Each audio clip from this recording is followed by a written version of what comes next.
There are a lot of managers at Uber who are not sleeping well these nights. Take a look. The rideshare rumble sparking urgent questions about safety. Watch as this Uber driver gets out of his car and knocks a passenger to the ground while holding his service animal. It happens so suddenly, but the attack is so vicious, so inhumane. It was supposed to be a routine night for Brian Cobell, a biotech CEO from South Carolina. He and a friend and his licensed service dog Piper ordered an Uber just after dinner in downtown Charleston. The gentleman said, no pets. I said, she's not a pet, she's a service animal, just to clarify. He said, no pets.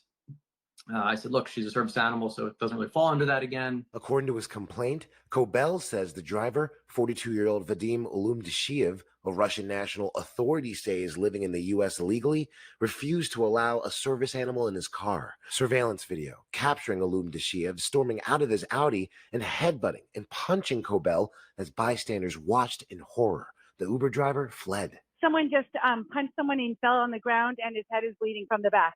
Ulumdashiev eventually arrested and charged with second-degree assault and battery and is now in federal custody at an ICE detention facility as immigration authorities begin deportation proceedings. Kobel is now suing Uber for negligence, claiming the company put profits ahead of passenger safety by hiring Ulumdashiev with an alleged fake driver's license, questioning the rideshare giant's vetting system. Ulumdashiev's attorney telling ABC News that the driver's license is legit and the video doesn't tell the full story, and she intends to defend her client vigorously. This defense attorney saying that her client's license is legit. Well, I looked it up, and apparently, if you are an illegal alien, an undocumented immigrant, whatever one wants to call it, you can't get a driver's license in South Carolina.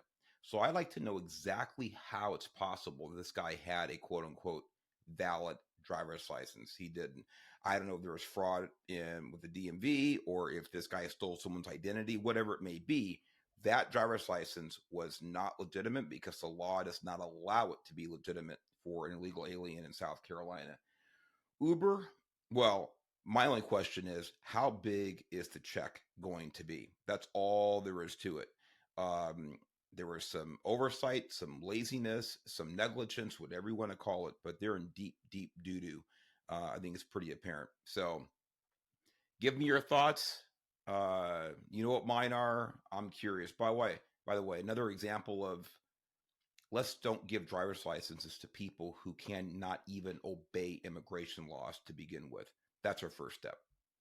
For your illumination, I'm the Chief, Mark Garrett.